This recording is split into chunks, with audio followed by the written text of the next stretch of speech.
Welcome to Saaf Sidaa with Vishnu. Are Hindus really in danger?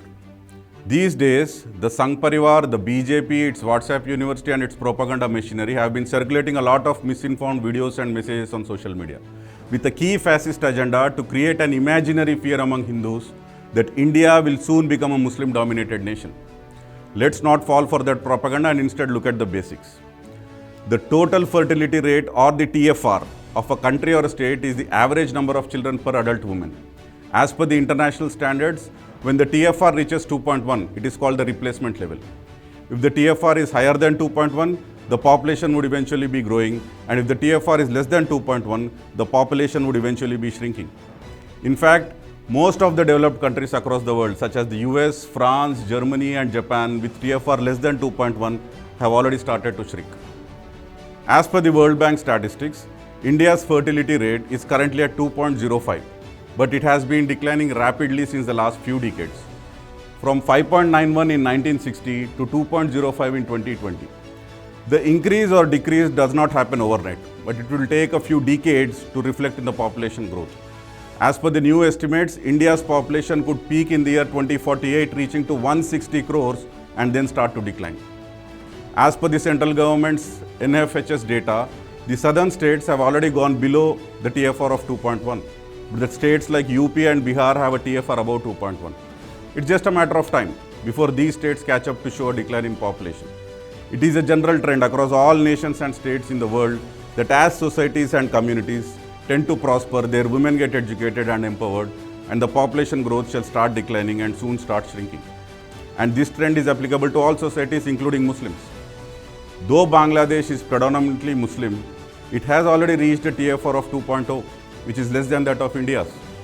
Prosperous Muslim countries such as the UAE, Qatar, Bahrain and Iran have already shown a decline in their population. This goes on to show that the population in a society will decrease irrespective of the religion. What matters is prosperity, women's education and empowerment. Now let's look at Muslims in India. In India, all economically backward communities show a higher fertility rate. STs have a TFR of 2.5, Muslims at 2.4, SCs at 2.3 and OBCs at 2.2. According to the Sachar Committee report, the socio-economic status of the Muslims in India is more or less similar to that of OBCs, SCs and STs, and not surprisingly, it is reflected in their fertility rates as well. Therefore, it is not the religion, but the socio-economic status of a community that decides the fertility rate. The poorer the community, the higher the fertility rate. Already in a more developed state like Telangana, the TFR of Muslims is only 1.9, which goes on to prove that Muslim population growth is a function of their prosperity and female literacy. The most likely scenario is that Muslim growth would taper off and their current share in Indian population, which stood at 14.2 in 2001, may not exceed 18% even at its peak. And after that, there is a strong likelihood that it would decrease. In summary, Muslims will never become a majority in India, not even in the next 300 years to come. That they would become a majority is a blatant lie. It is an artificial and imaginary fear that is being created by the right-wing trolls. The problem with such belief systems is that they are not based on real facts or evidence, but only on feelings. And some of us subscribe to such false notions easily because of deep-seated prejudice against a certain religion, some of which we might have inherited from our society around us. The biggest danger we face is the massive polarization of this country into us versus them, where some religions are seen as internal enemies by Hindutva, which means we are sowing the seed for a large-scale campaign of hatred, which could subsume us all, including the destruction of the very idea of India.